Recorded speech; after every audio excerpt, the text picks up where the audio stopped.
Okay, everybody, if you're not answering a question, if you could mute yourself, just so we have no background echoes or noises, and I'll ask individual questions to each of you so we can stay on topic. We have an hour only. We have a lot to get through. Thank you, Isra, for doing this. And thank Hello, you. everyone. Welcome, everybody. Thank you so much for joining us today. My name is Isra Shakir, and I'm a board member for MedGlobal. We are obviously joining you today with very heavy hearts, given the recent events of yesterday in Rafah, in Gaza. We know that this is a timely conversation to discuss what is going on the ground and the work that MedGlobal is doing. But we are joined today with incredible MedGlobal volunteers and staff, as well as our co-founders, Dr. John Kaler and Dr. Zahir Sahlul. I want to start off by just acknowledging that I think the community today is in a really challenging and difficult place. I think that we are all feeling extremely heavy. I know that this has been going on for over 7 months, and the latest escalation of violence of yesterday and the images that were coming out are beyond horrifying. And I know that it's been very tough for me personally to witness this, and I know it's the same for our all of our incredible Med Global family and everyone on this call.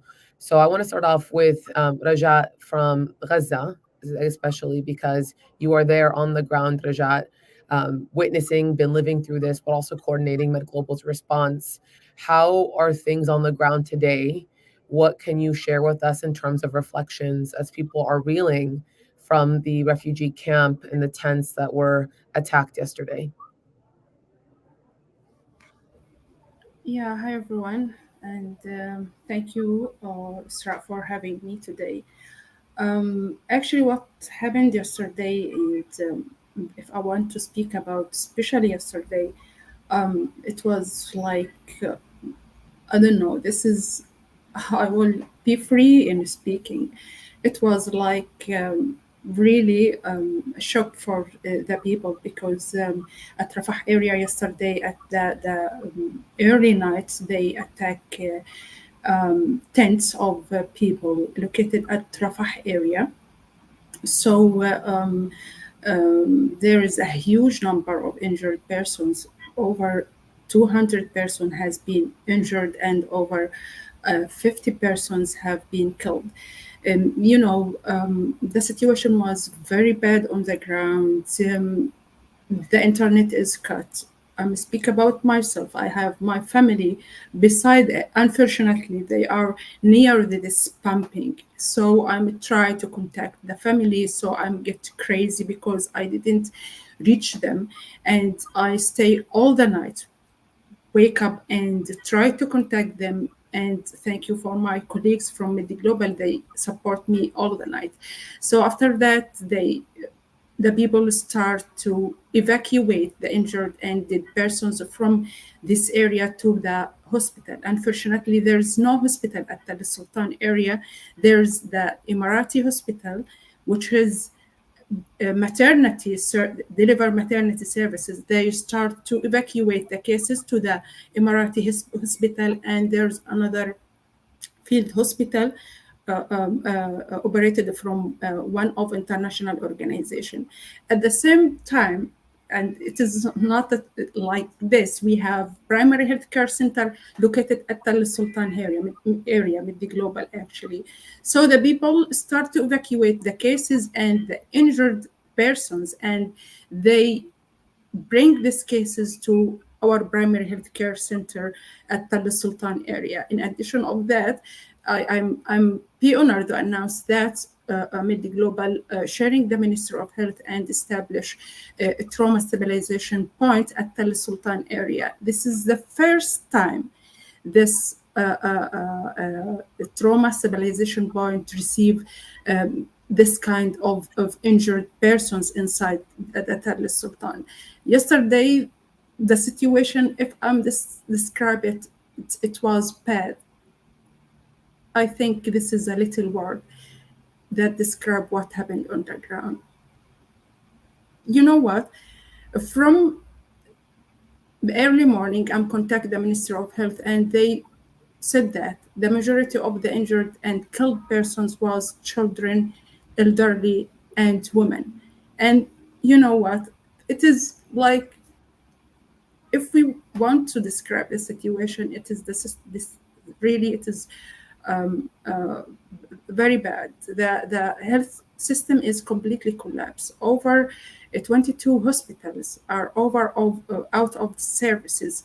All the primary healthcare center all over Gaza Strip has been dis- distracted from, or pumping from the other side. And also there's shortage of medication, shortage of water, shortage of food at the local market. So the situation is very bad. And I didn't have anything to add from my side, because you watch actually the news yesterday, and you see how the situation was critical. And actually, from here, I'm asking all the international organization and all the people all over the world to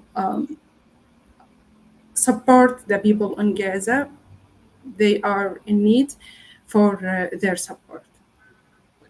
Rajat, to follow up on that, how's our team doing? What's the status of the MedGlobal team on the ground? People have been asking questions today. What's the status of our operations right now in Rafah? Yeah, actually, about the team, I'm trying to contact my team during the night, but unfortunately, I cannot reach for any of them because they cut the internet. So at the early morning, I'm contact the team, and now the movement at Tel Sultan area is restricted because of the security issue on the ground. Every movement now need to coordinate with the OCHA and take like notification for movement, even in the Tal Sultan area. Now, as I mentioned before, we have primary healthcare center located at Tal Sultan. We evacuate or reallocated this primary healthcare center to Al Mawasi area. Al Mawasi area, this area identified by the Israeli side as a humanitarian area. So we located our primary healthcare center at the Mawasi area and deliver care through this primary healthcare center. And in addition of that, we have more than 10 medical points distributed at Rafah. Until the moment, we have only 4 medical points distributed at Rafah area, and we have 4 medical points now start to working at Deir al-Balah area, in addition of 3 medical points at the Zawaida area. So we are now shifting for the plan A, which is shifting our operation from Tal Sultan and Rafah to Al Mawasi area and the middle area, which called Deir al Balah and Zawaida area. We still deliver care for the people, for the IDPs located at the middle area and Al Mawasi. Thank you, Rajat. And I can't even describe, what we all feel knowing that not just the civilians, but even our own team and our own staff are on the ground dealing with the aftermath of this. And so we commend your strength and your courage and resilience and appreciate the time you took with us today. Dr. John and Dr. Zahid, I'm going to turn to both of you. You've both been to Gaza this year in the aftermath of this current escalation, treating patients. You've come back and shared with us and staff and the media just how horrifying the experience is you've seen and witnessed firsthand in treating patients. What are you feeling today, given that you've seen continued aggression and violence, massacres, and knowing what you've seen and witnessed of the injuries and the civilian deaths from these types of aggressions and bombings? What are you feeling today, and what's your response to everything at this moment? Maybe Dr. John, if you want to start us off. Sure, I'll be very quick. I feel horrible. Um, uh, when we first thought about presenting this on Memorial Day, I didn't think it was a very good idea because of numbers and that. Now I think it was an excellent idea. I feel completely impotent. From a humanitarian standpoint, there's very little that could be done. You've got trucks entering into, they're permitting trucks to enter into an area in which they can't move. And so all while bombing. So this is exactly this is cognitive dissonance at its best. I have no concept how our team is performing as well as they are on the ground, and I can give them only my love and my hope. I'm going to turn it over to Zahir. I heard his discussion last night on the BBC, and it was masterful as always. He will certainly control the numbers, but just from the simple standpoint, the question that you asked me about how I'm feeling totally impotent and at this moment in time, relatively hopeless. Dr. Zahir, Um, Last night, when I started to get the news about the massacre of civilians in Rafah, I contacted Raja. Raja is our country director in Gaza. Right now, she's temporarily in Cairo, and she's always available. So it was probably in the middle of the night at her time when I contacted her, asking her about what happened to our staff to make sure that they are safe. And luckily, all of our staff members were safe. And I'm happy that our clinic has been converted to a temporary trauma center to take care of the victims. I saw the videos streaming last night, like everyone else, and it's heartbreaking when you see children screaming. Some of them were dead. Graphic videos, as we have seen in the last 8 months, of children who are mutilated. And they are the innocent victims of not escalation. I mean, escalation is an understatement. This is a total war against the people and the infrastructure and anything that lives or potentially live in Gaza. And But at the same time, I felt the determination to keep the story out. We are a humanitarian organization. We focus on the medical aspects. We're lucky that we have brave doctors and nurses who are local doctors and from Gaza, who are running our medical points and clinics and stabilization centers. They continue to work despite of the war and the missiles and the bombs to serve their communities.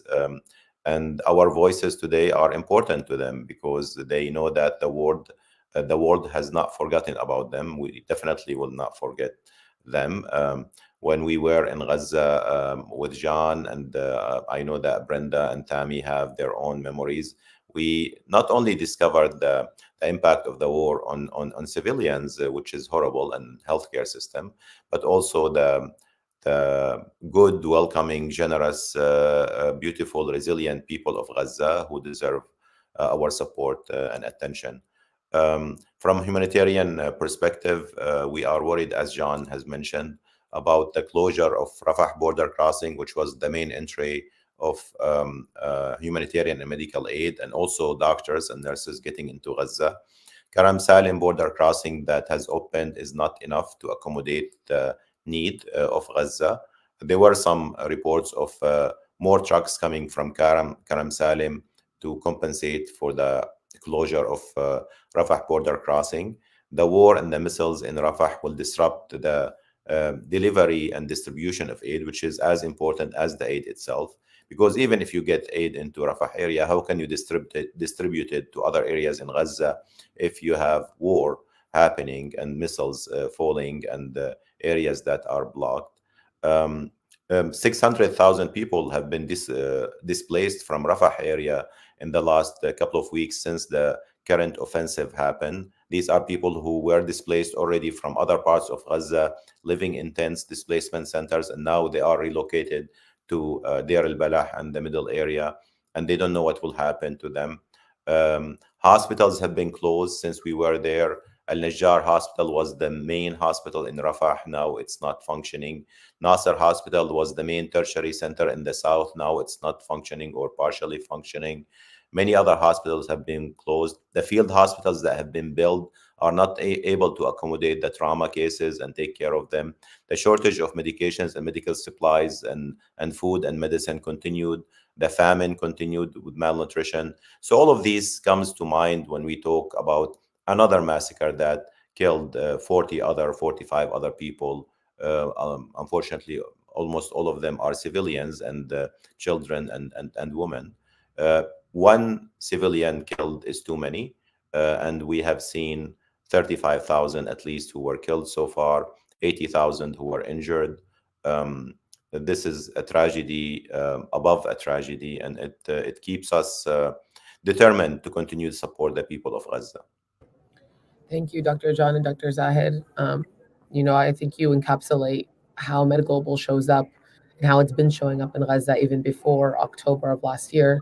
I want to turn to Brenda, who's a registered nurse, which I think people don't realize that we also not just take medical missions of doctors and medical officials, but we also have incredible nurses who join our efforts. Brenda, I know that you recently went to Gaza, and I wanted to hear from you any thoughts and reflections on your experience there, and also how you're reacting to the continued bombardment, and just as a nurse, where do you feel um, the most attention is needed, and what are some reflections that you want to share?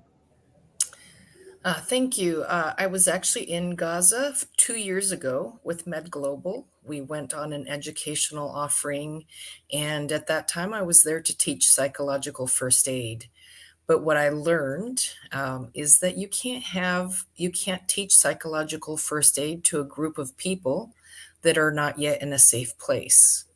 And now you have people that are in an aggression getting constantly bombed, and they don't have the ability to get away from it. So the trauma just keeps building and building on top of this people group. I worked in the emergency room at Al Aqsa Hospital with the doctors and nurses there. And Just on Brenda, and Brenda, I just want to make sure that now you are talking about your recent oh, mission. yes, Yes. So, yes. well, you mentioned 2 years ago, but you were there last month, right? Yes, thank you so much. Yes. So, in order to transition, I was there just 4 weeks ago with a team of doctors, and I was working in Al Aqsa Hospital in the emergency room. And on an almost daily basis, we received mass casualties, which means a group of patients coming in after bombings.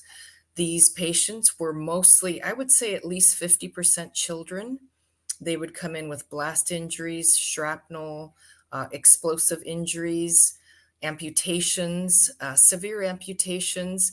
And it's just not normal to see these beautiful, healthy children missing limbs, with big head injuries, their heads wrapped in cloths, with the inability to do anything, because this hospital was actually a maternity hospital before all of this started.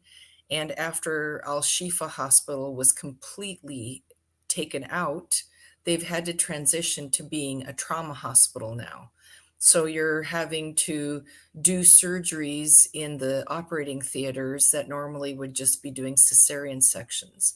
So they are lacking the equipment to do craniotomies and different really intense surgeries. They're doing their best, but I don't even know how they're able to now, because they have run out of fuel. Because there's no trucks coming in through Rafah, it has become a critical thing. They have a bit of solar that they can use, but the solar power can't run all of the medical equipment within the hospital plus lighting. So I just don't even know how they're possibly doing all of this. But they're incredible people. The doctors and nurses I worked with were just amazing. Many of them had lost their homes. Many of them have had to move and relocate from camp to camp. And yet they came in to work their shifts and take care of patients every single day. I was really overwhelmed at their dedication and resilience. Yeah, it's an incredible thing, but they're tired, they're exhausted, and I don't know how much longer they can possibly carry on without full-on breakdowns. It's a lot to ask of doctors and nurses to have them keep going like this. Also, just seeing the daily deaths. No one should have to witness these beautiful children dying day after day. Yeah, thank you, Brenda. And being killed, as you mentioned, in the most horrific ways possible. Thank you for your service and being there. And I think you mentioned a really good point, which is something that MedGlobal cares a lot about, is that psychosocial and psychological impact support. But as you emphasize, how could you provide those services in real time if there is no safety? So it's compounded, continued. Um, traumatic stress disorder, not even post, right? It's like current That's and correct. continued. So we'll come back to that in a little bit, talk through like what do we envision for Gaza moving forward. Dr. Tammy, I want to move to you and also hear about your recent experience in Gaza, and share any thoughts of any patients that stood out to you, or just the navigating the coordination on the ground of an emergency response when it's a crisis response that does not stop truly. What would you like to share with the audience listening in today? Yeah, thank you, Sada. It's very overwhelming to experience on the ground. I was in Gaza in March at Al-Aqsa Hospital, the same hospital that Brenda worked at. And since returning, I'm in daily communication with the nurses and the doctors over there because you can't help it, right? I mean, you go there and you see examples of the literal very best of humanity, and people who have sacrificed and still are sacrificing so much to be able to serve their people and serve their community, and doing it with little to no support. Doing it with all of those feelings that Brenda mentioned of, despair and lack of safety and hopelessness. So I'm in daily communication with all of those people, and hearing what they're going through every day, since I've left, and everything that has gotten worse since both Brenda and I have left Gaza, is overwhelming, and it does, like John mentioned, give you a sense of hopelessness and despair. Um, I received videos and messages from my colleagues in Al-Aqsa Hospital in the emergency department and on the wards, videos of receiving mass casualties in Deir al-Balah, while operating under flashlights. I mean, the emergency department was completely out of electricity a few nights ago, and they were still getting bombed, right? There was no let up in the aggression, in the Israeli aggression on Gaza. And these doctors and nurses are working with literally almost nothing. They're treating people by flashlight. I mean, I saw somebody suturing up cuts on a child's head by flashlight. I can't even imagine operating under those conditions. I mean, that is something, one mass casualty event at an American hospital shuts things down entirely. It brings the whole system to a grinding halt. This is something that, as Brenda and I have witnessed, happens every hour of the day in Deir al-Balah, in Gaza. It never lets up. And so the destruction of the healthcare system is catastrophic, not only to our ability to take care of patients, but our ability to take care of healthcare workers. They are the ones that are carrying the burden of this destroyed healthcare system and this destroyed hospital. And it's a burden that nobody should ever be allowed to carry. And the fact that it's gone on for so long, it's incomprehensible to me. And seeing everything that happened in Rafah yesterday, I did speak to a couple of our workers down there, and they all have the same reactions. Like, this is insane. Somebody please make it stop, right? I mean, that's the bottom line, is that the aggression and the assault and the bombing needs to stop in order to effectively deliver care. The closing of Rafah, as you mentioned, has severely impacted our ability to do so as healthcare workers, because healthcare workers there are relying on fuel deliveries coming in from Rafah, supplies, but it also affects people's ability to cope with the situation and to heal.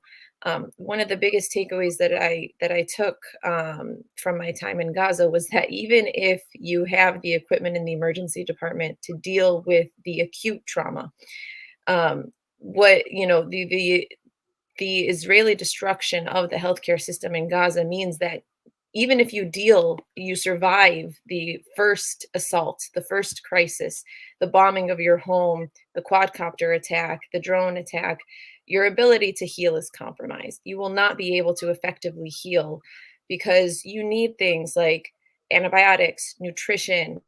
People can't heal when they're starving, right? And what we saw over and over again was malnutrition, impeding immunity, impeding people's ability to heal from their wounds and their ability to really move on with their lives. And so, as John said, you're left with a sense of incompetence that no matter how hard you tried or no matter what you did, it wasn't going to be effective unless the border was wide open and the bombing was stopped.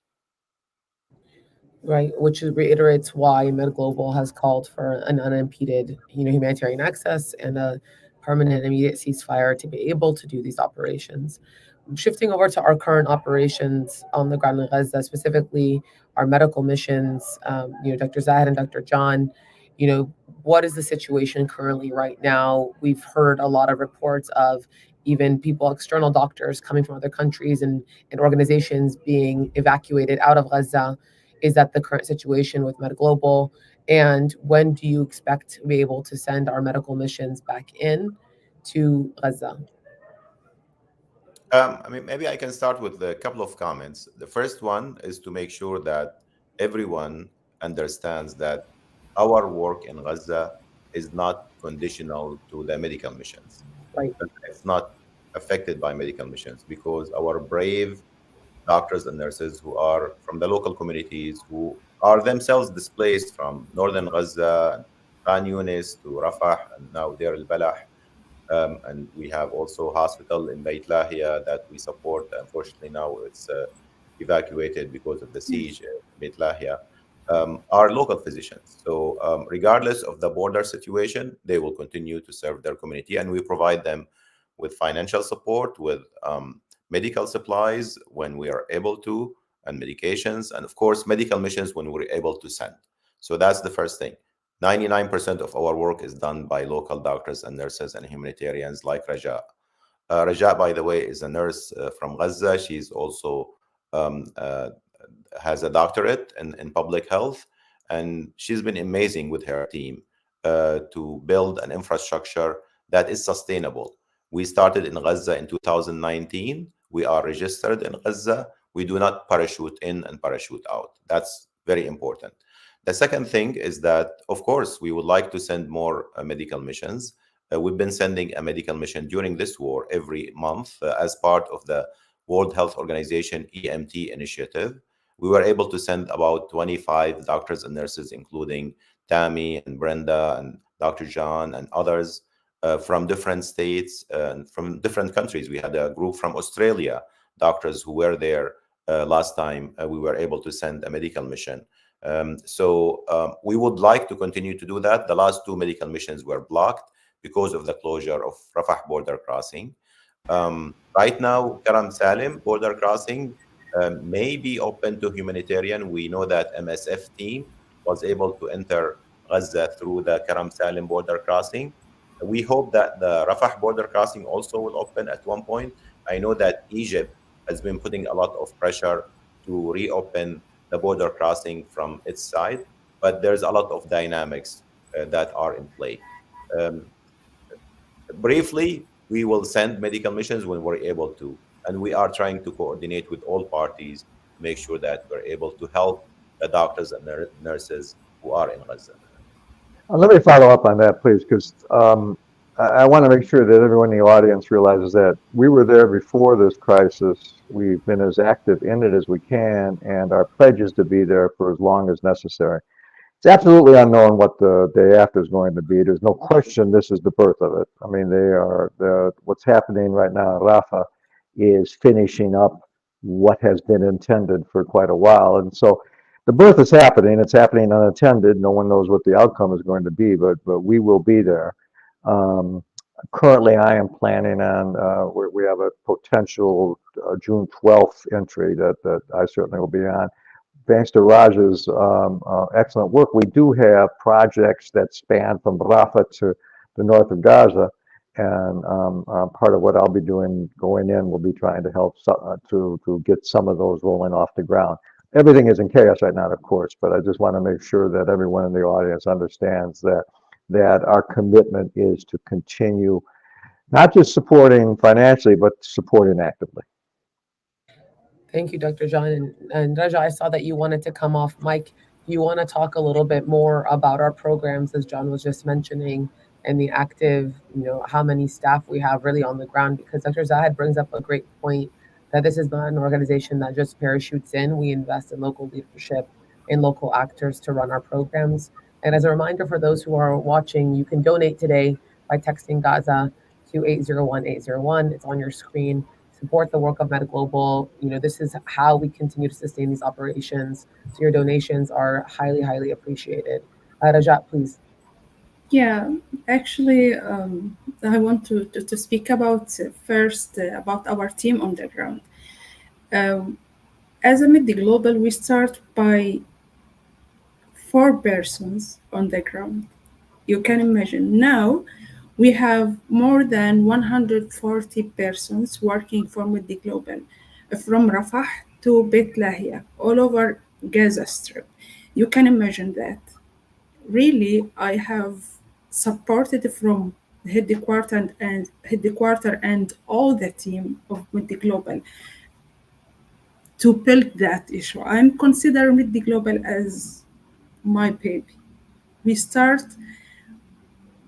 a small organization working at Gaza by a small budget, but by that time and working hard with my team, now we are considered one of the biggest 5 organization working on the ground.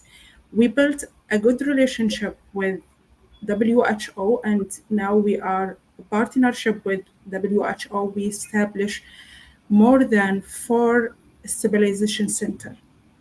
This stabilization center distributed from Rafah to Beit Hanun. We have the first one at Tal Sultan area, and we have at the middle area another stabilization center, and we are succeed to have third one at Gaza City. They separated the north from the south. We cannot reach the south area, so we establish one at Gaza City and the other at the north, which is Kamal Adwan Hospital. This program is very unique and very important. It's supported from WHO, and actually, I'm so proud with this partnership with the WHO, because we are starting the only organization now deliver care for the SAM and MAM cases. SAM cases for the people that they didn't know the meaning of SAM, severe malnutrition cases.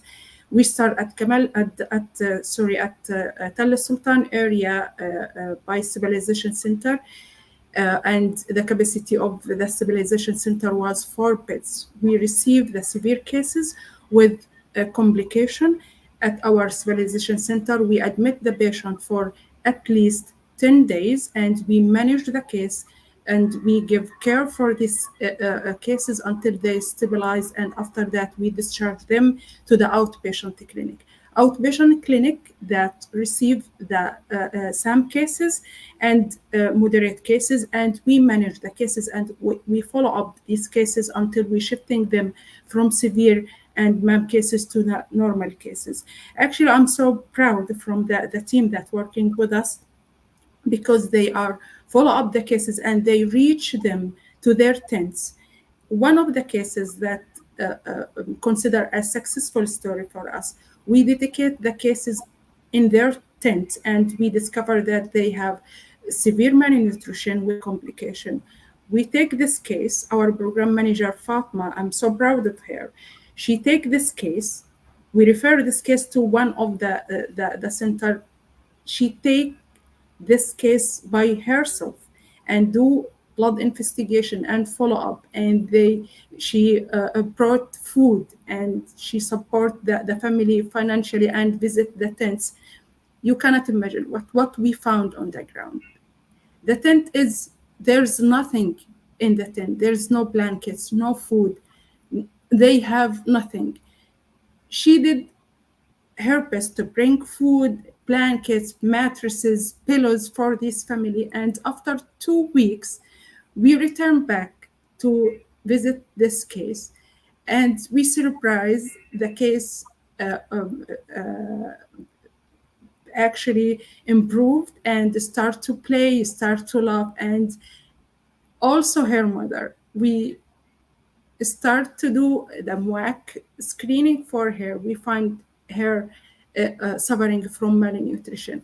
So, the package that MedGlobal deliver care through it, not only one aspect of health. We take in our consideration nutritional services, maternity services for the mothers, antenatal care, postnatal care. We taking care of the injured persons. The injured persons, they are struggling because they need dressing, and they need a huge money to have their dressing. We brought these cases at our primary healthcare center with the specialized doctors to taking care of these injured persons and continuously do dressing for them. And one of the cases, it was diabetic patient. Successfully, I'm so proud actually of my team, because they prevent amputation for this diabetic patient. The NCD's patient during this emergency situation, actually they are forgotten. All the people or the organization focus on the emergency cases and the injured person, and forget that we have a huge number of non-communicable disease like diabetes, heart disease, hypertension. Many of them pass away silent.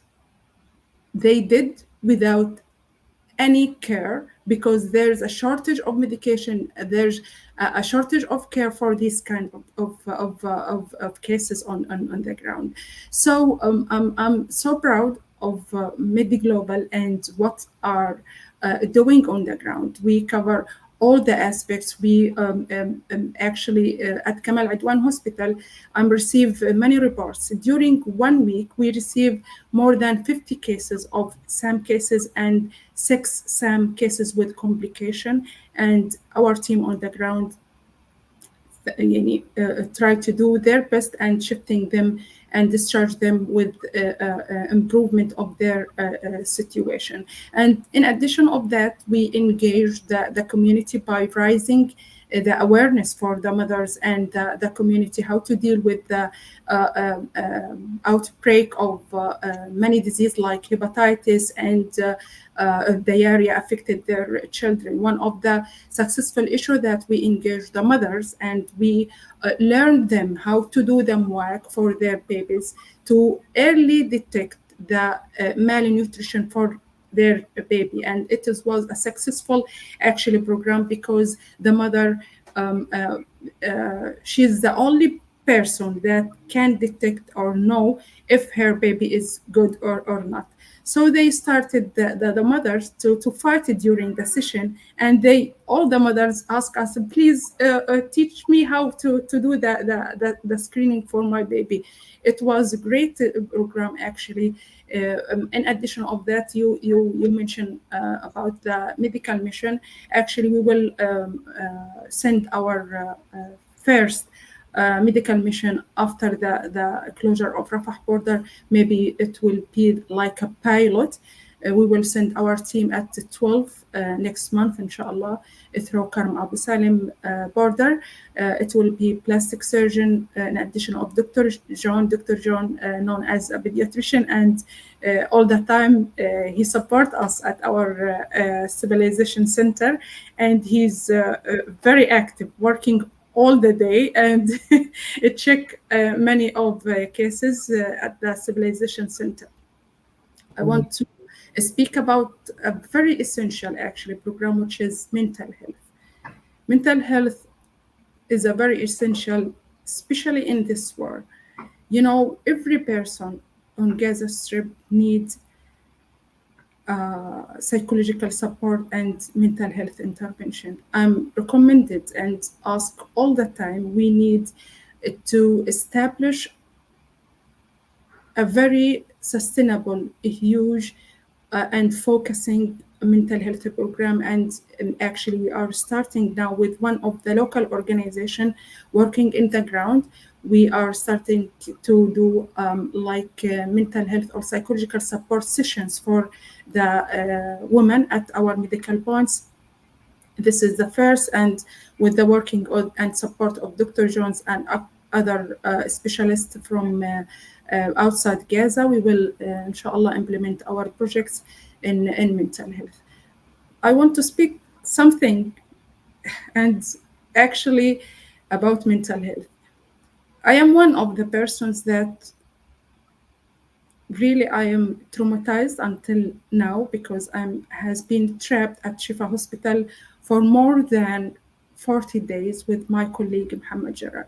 It was a very bad actually experience until the moment I have bad dreams and I cannot sleep at night because we are witnesses. Many issues in Shifa Hospital during our trip in the hospital. One of the cases, maybe all the time I'm speak about this case. I'm speak about that with Dr. Zahir. It was a girl, her age it about 9 or 10 years. She came to the operation department and completely burned.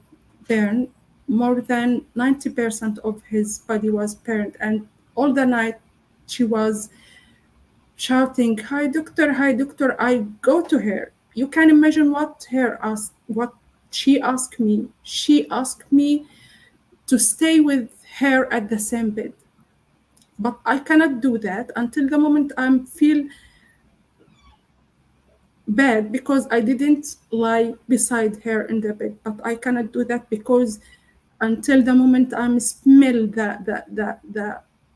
the skin, the burn skin, and I hold her hand, and also until the moment I feel her skin, the burn skin on my hand, until the moment I'm you know what, and I keep her hand with my hand until 4 a.m. and unfortunately at 4 p.m. a.m. she passed away. She did between my hands. So this is one of the story that eyewitnesses at Shifa Hospital.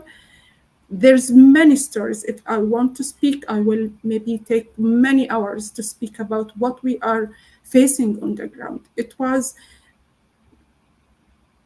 This is the first time actually we faced like this. It is a hell. It is not a war or escalation or something like this. It is a hell. The people, are the people on the ground facing many issues. You know what? Some of the issues that happened, one time recommended my family to eat just one time per day because they have all the people now on Gaza, they cannot meet their calories or recommended calories during the day. So they are weak. If you look to the faces of the people, I met many peoples on the ground. I know them from Gaza. They are displaced from Gaza city to Rafah city. You know what? When I'm looking for their faces, I didn't recognize them. Really, I didn't recognize them because, they completely different. They lost weight and they are very weak. Maybe me, I'm speak about myself. When Dr. Zahir met me at the previous mission, he said that, Raja, you are, oh my God, you are lost weight. I lost more than 15, uh, 1.5 kilogram from my weight. So he encouraged me, you need to eat because, I'm completely changed. This is not Raja that Dr. Zahir met her before the war, and also the people on the ground. The situation, if I'm stay to speak about the situation, the people in Gaza, they are many peoples. There's a tent, and if you look, there's a Mercedes beside the tent. It's not make sense. All the people in Gaza now is the same. They are evacuated from their home. Their home is destroyed. They go to the Rafah area. They consider Rafah as a safety area. Then they go to Deir al-Balah area. Many people displaced more than 5 times. You can imagine that. I'm asked my mother, by the way, maybe 1 week ago, Mom, they will invade Rafah. Please move to another area. Do you know what my mother said and my family and my sister said? They said, no, we will stay there and we will die there. They refuse to move. They refuse to move because the people is really, they took their souls. Now we are just bodies without souls, and we are done from movement from area to another area, from Rafah to Deir al-Balah, from Deir al-Balah to the middle area, and from the middle area to the Rafah. All the time, the people hold their tents on their shoulders and move from area to another, running from death. 2 days ago, I'm sorry to mention that at our emergency WhatsApp group, one of our colleagues, Dr. Thaer, asked about the situation. I said that pray for us to die because we are done. We are done. Where the people need to go? To the sea or to the moon? But there's no places or no place at Gaza city safe or at Rafah area safe. The people move from area to another. The mother wake up and the children. I'm what witnessed that the children, the 5 years or the 7 years kid, now they are considered as maybe 15 years old because they are wake up from the early morning looking for water, looking for wood for making fire to cook. Now they are struggling on gas for cooking. Um, the children, they are took even the sensation of I am a child. They took that from the children of Gaza. I am sorry, maybe I'm a little bit emotional, but the situation on the ground is very bad. Tim and Dr. Zahir and Dr. John visit Gaza and they witnesses how much the people struggling on Gaza and how they are facing many things. The health system on the ground is completely collapsed. If I didn't die from pumping, I will die from disease. I will die from infection. Yesterday night, they injured more than 200 persons. Now I know that, and I'm recognized that 100 of these cases will be die because the health system is completely collapsed. There's no medication, no antibiotic, no fluids, no food. So I am speaking on behalf of all the Palestinian and Gazian people, for all the people now hearing us. Please donate for Gaza. We need your support. Every dollar you donate, you are saving life. And thank you so much for our partners all over the world, in Australia, Canada, America, and every person donate for MedGlobal, even by $1. It's go to their place. It go to the people that suffering on the ground. It goes to the health care system. It goes for children suffering from shortage of antibiotic. It goes for the pregnant woman. You know what? As a woman, I'm speak as a woman. During my present at Shifa Hospital, I saw a woman just deliver her baby, and after 2 hours, she hold her baby and go to the tent. You can imagine that, to the tent inside the Shifa Hospital. It is a physical issue. Where she will go to the bath, take bath, or taking care of herself as a human being. Where? Even if she wants to, as a healthcare provider, I encourage the women to initiation for breastfeeding. How she can breastfeed her baby and she cannot have enough food to eat. Oh, Rajat, this is If I want to speak, actually, maybe we can spend all the night speak about the situation and how is bad on the ground. Really, every person now suffering on the ground, every person, and even that I repeat that again and again. They took our souls. Now we are just bodies, movement without soul. Now I am here in Egypt, but at the same time I feel that I am divided at two parts. One, physically I am here in Egypt, and my mind and my heart at Gaza. Yesterday night I'm stay all the night. Dr. Thaer called me, Dr. Zahir, Dr. Nahari, Dr. Marwa, Tanya, all the global team start to contact me because they know that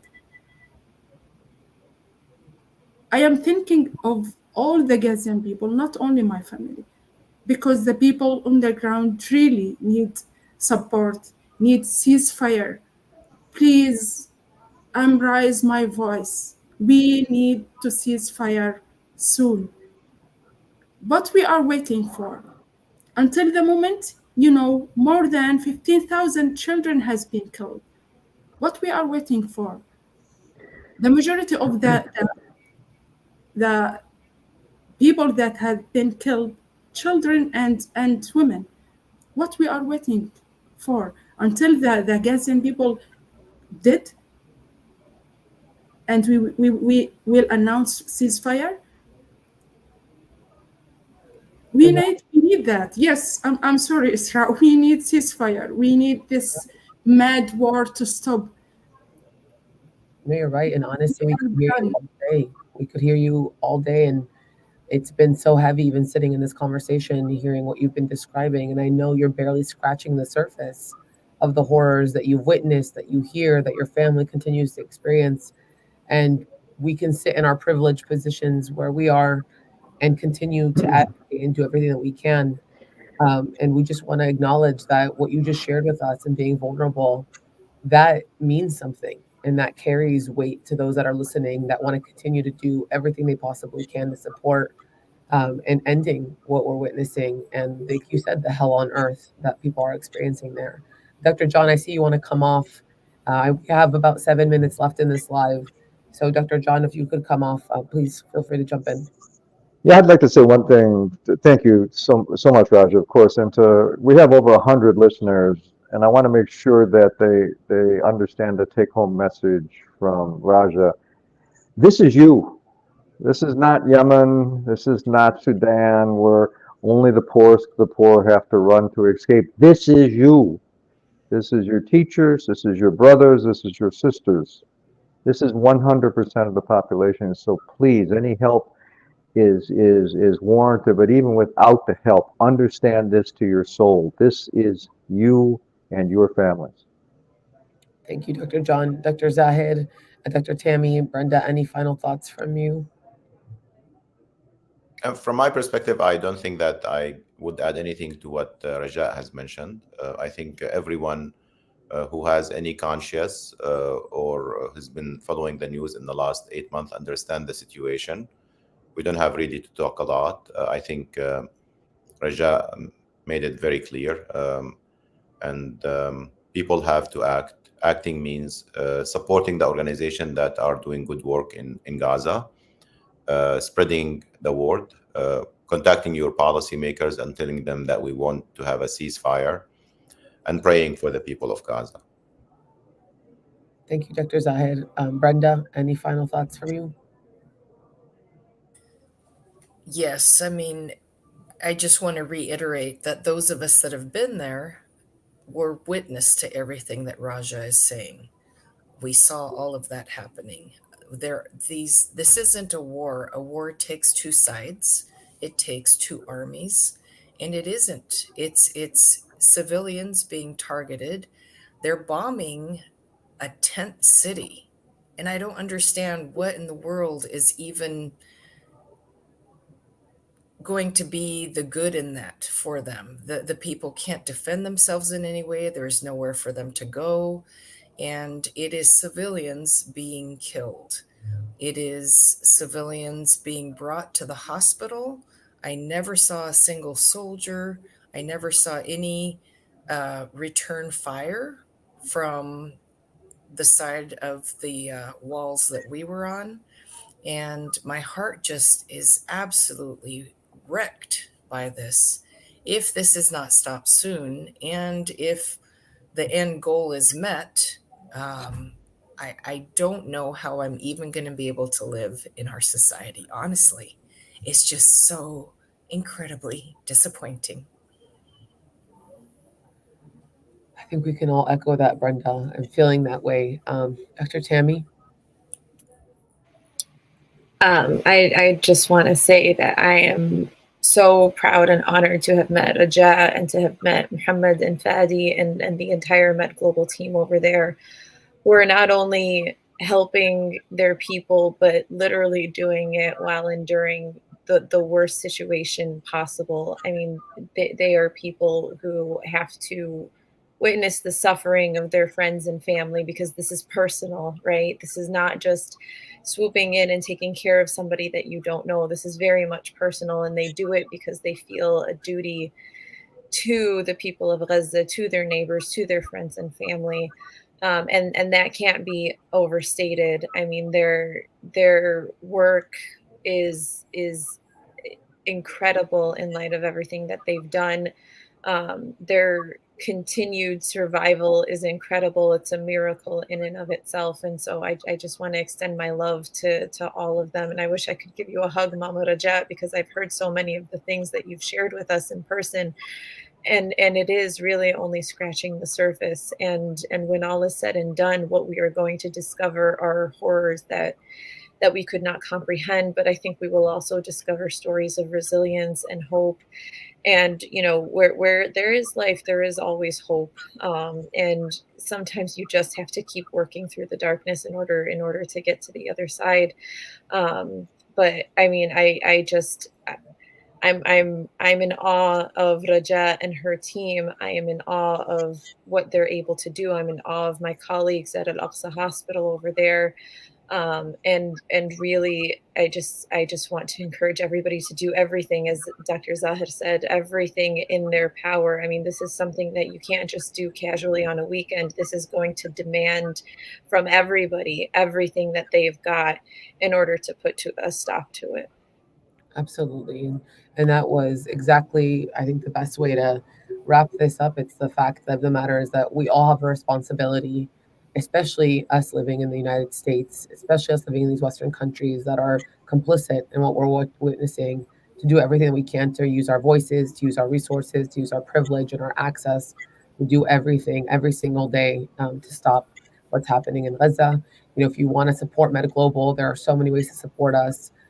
Donating is obviously an easy one, but continuing to uplift the stories of our staff members, of the doctors, of the people on the ground that we are supporting, of Rajat, is a beautiful way to do that, and a powerful one at that, using the advocacy that MedGlobal is doing and our media stories, where we are doing our absolute best to amplify the voices of the people on the ground and bearing witness publicly to the atrocities that are happening. Sharing those stories, uplifting them, is really important to your elected officials as well as your community members. And really continuing to speak truth to power, I think, is the most important thing. And that is essential to who MedGlobal is. We are an organization that will remain in Gaza. We're an organization that continues to remain to support the Palestinian people that are resilient, that continue to face all that they're facing and still rise every single day to face another day. Rajat, our hearts are with you and your team. We can never, ever take an ounce of the grief and the pain that you are feeling. But if there's any consolation to know that so many people, millions around the world, especially here at MedGlobal, um, are doing everything they can to speak up, but also pray for you all. And praying for your patience and your strength and your safety is so essential to who we are. And I hope that can provide even a tiny ounce of comfort to you and your team. Najat, any final words from you before we end this live? Yeah, I have just a message. We have no choices.